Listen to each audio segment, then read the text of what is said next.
Welcome to Penrose Learning, where we make understanding easy. In this video, I will explain how to pixel art game. First, let's dive into the basics. Pixel art is all about placing individual pixels to form an image, and understanding this foundational concept is crucial before you begin. You'll also need to select the right software for your creative journey. Starting with a small canvas, perhaps 16 by 16 pixels, is an excellent way to practice and grasp the core techniques effectively. Now, let's talk about the tools and techniques that will elevate your pixel art. Popular editors like Aseprite or even Photoshop can be fantastic choices. Mastering basic techniques such as dithering, which creates the illusion of more colors, and anti-aliasing for smoother edges is key.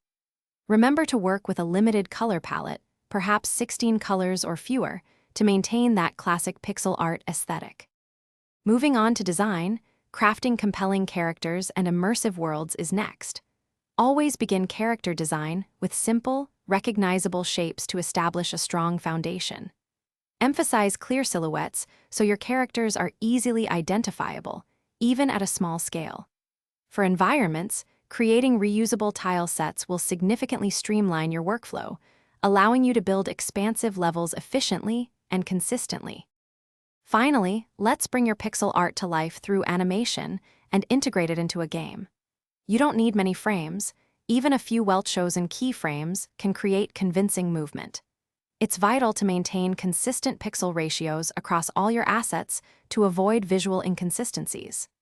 Once your art is ready, you can seamlessly integrate it into popular game engines like Unity or Godot, making your game a reality. Thanks for watching. If this was helpful, leave a like and consider subscribing. See you next time.